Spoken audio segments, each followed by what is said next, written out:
gentlemen, it's a pleasure to be with you, and what I should speak about is interreligious dialogue in order to avoid extremism. Just to draw the framework for our discussion and to make it clear that extremism and terrorism is not only far away from Norway, it is here. Because we remember the 22nd of July 2012, as mentioned also by the State Secretary, Anders Behring Breivik, 32 years old, born in Norway, claiming to be a Christian, killed 77 persons in Oslo, of them 69 young people in a political youth camp of the Labour Party. 33 of them under 18 years. As we remember, he also blew up several ministry buildings, including the office of the Prime Minister, which used to be my office for almost 7 years. His motive, as he said, he hated Islam. He was a lone wolf and homegrown terrorist who had become radicalized online and obtained the conviction that all these young people had to die because they were traitors, because they belonged to a political party that had allowed Muslim immigration to Norway. This was the biggest terrorist attack in Norway since the Second World War, and was also the biggest terrorist attack in Europe since the London bombings in July 2005 and the Madrid bombings in March 2004. During the trial, in which he was sentenced to 21 years of prison, Breivik said he regretted only one thing, namely that he had not been able to kill more people. Europe also saw more recent terrorist attacks. In February 2015, this year, two persons were killed in an attack of a synagogue and on a meeting about freedom of speech in Copenhagen. The perpetrator was believed to have extremist attitudes, especially against Druze. In Paris, 12 persons were killed when the magazine Charlie Hebdo was attacked in January this year. The motive was believed to be the magazine's satirical cartoons. In May 2014, a man killed 3 persons inside the Jewish Museum in Brussels. The perpetrator, a 29-year-old man, had previously traveled to Syria. In May 2013, the 25-year-old soldier Lee Rigby, who had returned from Afghanistan, was murdered by 2 radicalized men on the street in London. The motive? They said they were revenging Western aggression in Muslim countries. In Germany, the so-called National Socialist Underground, a neo-Nazi terrorist group, killed 10 persons in Cologne and Düsseldorf in the years 2002 to 2004. Most of the victims were of Turkish origin. In Nigeria, if we leave Europe, Boko Haram is spreading fear and creating havoc. And in Somalia and Kenya, where the Oslo Center works for many of our projects, Al-Shabaab is responsible for numerous terrorist attacks. And maybe what is our gravest concern at the moment, the spread of IS in Syria and in Iraq. The absolute horrific conditions IS is creating with their cruel methods of punishments going back to medieval times. In this case, we also see the tragic results of what can happen when there is a power vacuum in a country, either due to war or collapsing or failing regimes. Then extremist groups can more easily take over, as they do in these countries. And so we come to the important question: how can we prevent youth from being radicalized and joining such violent extremist movements, and even being willing to commit such atrocities as we see from IS these days? Unfortunately, we have, during the last decades in Europe and other countries, seen an enemy image build up between Islam and Muslims. Islamophobia is on the rise in many countries.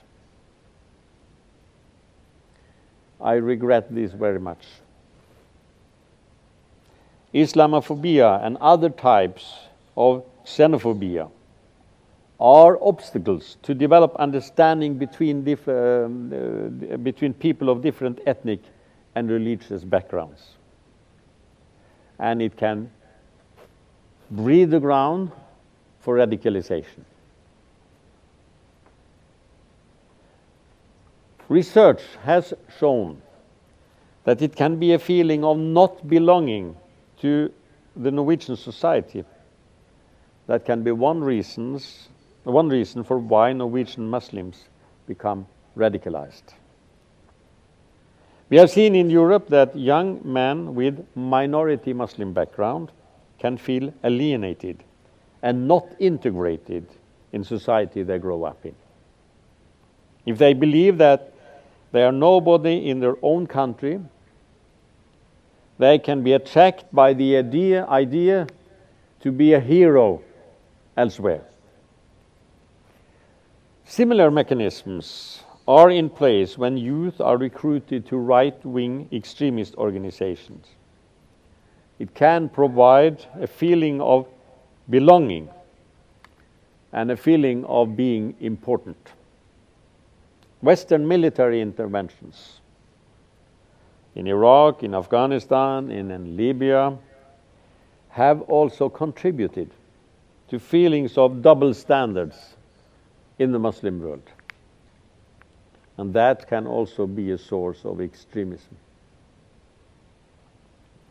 The 22nd of July was a real wake-up for all Norwegians that right-wing extremism may pose a threat also to our society. In fact, most of the terrorist attacks that took place in Europe after the Second World War has been conducted by either right-wing or left-wing extremist movements. However, researchers are warning us that we in the future will see more Al-Qaeda-inspired terror in Europe. But only attacks from right-wing extremists have so far taken lives here in Norway.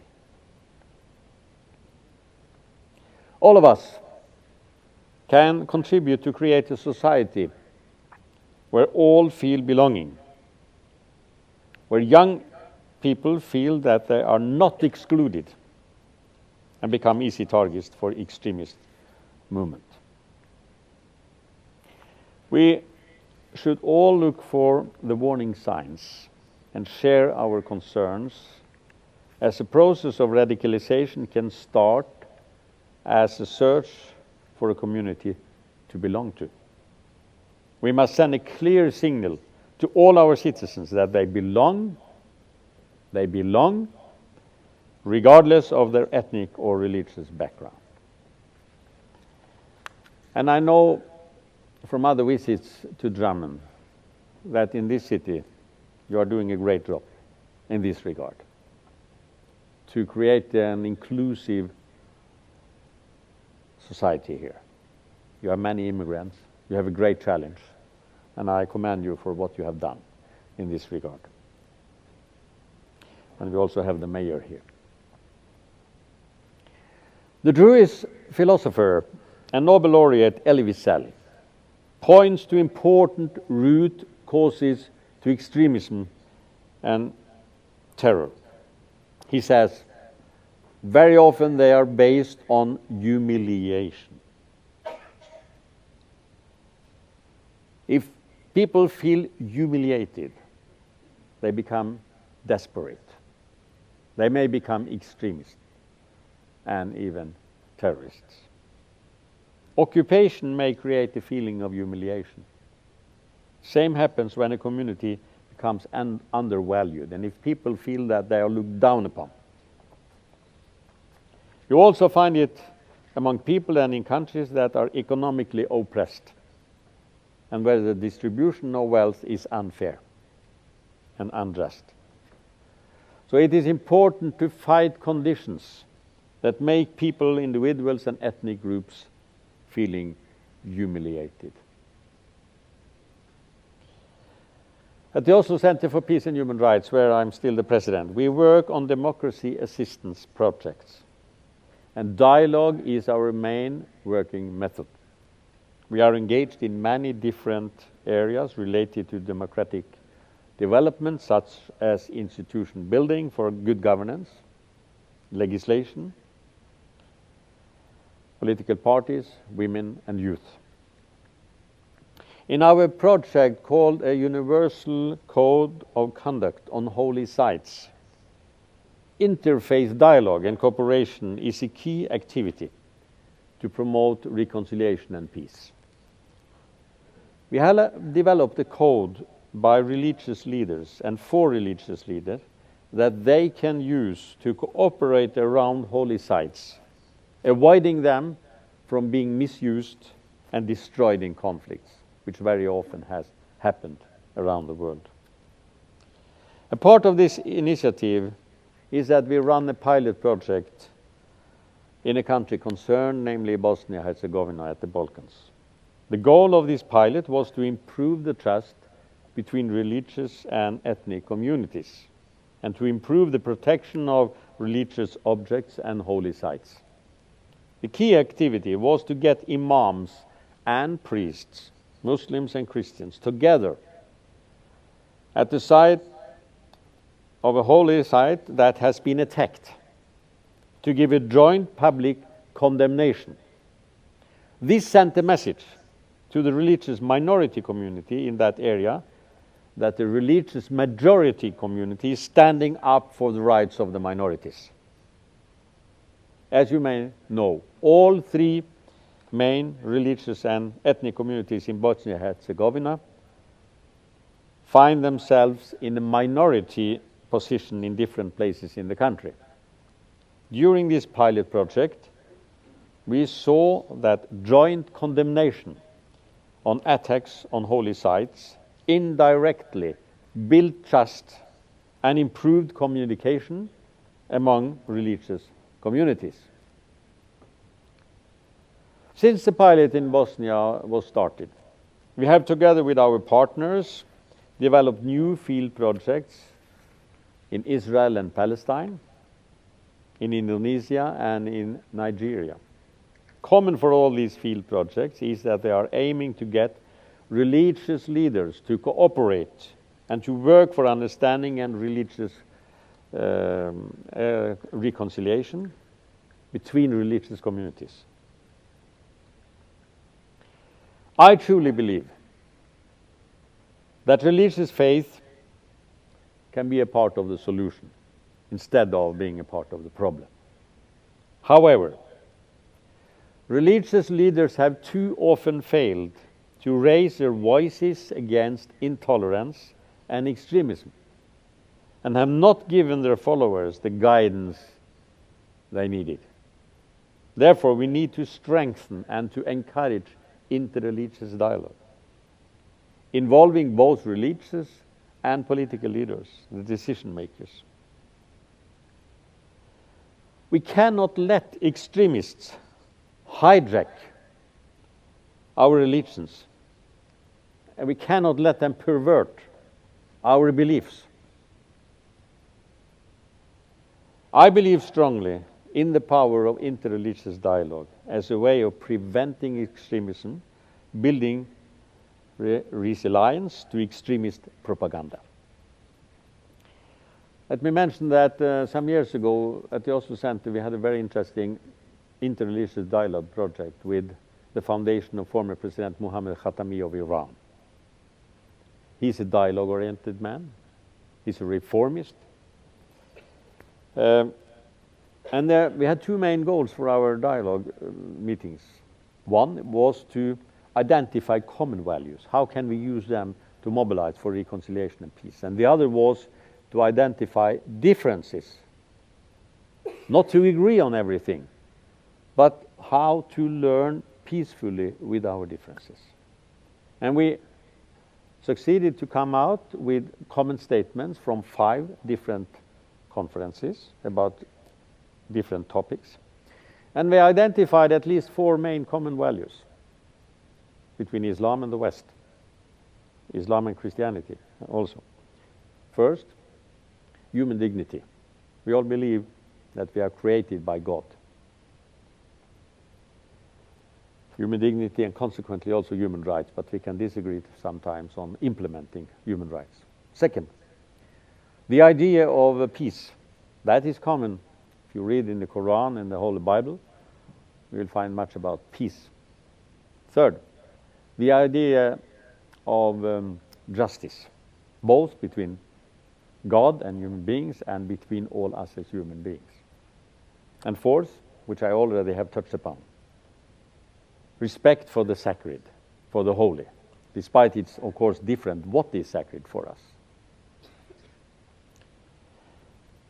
I learned that by understanding more about others, I also learn more about myself and my own belief. We may be to some extent transformed through dialogue, but that is also the intention of a dialogue. To pave the way for greater understanding and tolerance. And along the way we may make friendship across religions, feel companionship and fellowship, bring down barriers in order to make conflicts easier to solve. More understanding is a goal, and through greater understanding it's easier to live together. Another crucial concern I'd like to share with you today is the key to learn about other religions. It is of utmost importance that children in schools learn about other religions in a knowledge-based and factual way, without any negative stereotypes connected to any faith or religion. In all schools, also in religious schools, pupils must learn compassion and consideration for others. School books and curricula must be free of negative stereotypes of religious minorities. Many organizations are today involved in review of school curricula as part of wider confidence-building measures. This is important to teach the children tolerance and acceptance of other believers or non-believers. And it will empower them to think critically about extremist messages. Countless children are today raised in an atmosphere of hatred and of intolerance. Education can and should be a primary tool to achieve the opposite. It should promote tolerance and mutual respect. In Norway, as many of you here know, all children, regardless of religious or ethnic background, are jointly taught in the subject we call Christianity, religion, life stance, and ethics, covering all major religions and life stance in the world. It is of particular importance that we do not segregate children in schools according to religious affiliation or ethnicity, if we want to promote integration and diversion in our societies. We have to learn how to live peacefully together, regardless of our differences. Religions and values are, of course, closely related. As a Christian, I cannot leave my Christian faith and conviction at home when I go to my job. I bring with me some ethical values and principles which also have meaning in political life. For instance, human dignity, sound stewardship, and the commandment of love. Some said to me, Mr. Bondevik, you are a Christian, even an ordained pastor. How can you be involved in an interreligious dialogue with Muslims? They don't understand you at all. My experience is the opposite. Muslim believers very well understand Christian believers. That was not a problem at all. Muslim believers and religious leaders whom I have met had more problems with atheists and agnostics. But believers, they understand. We have much in common. Dialogue contributes to increased understanding of the others. I'm therefore convinced that if young people would be secure in their own identity and have good understanding of the others, recruitment to extreme groups of all kinds will be more difficult. So therefore, I do believe that interreligious dialogue is a means to fight extremism and terror. Thank you for your kind attention.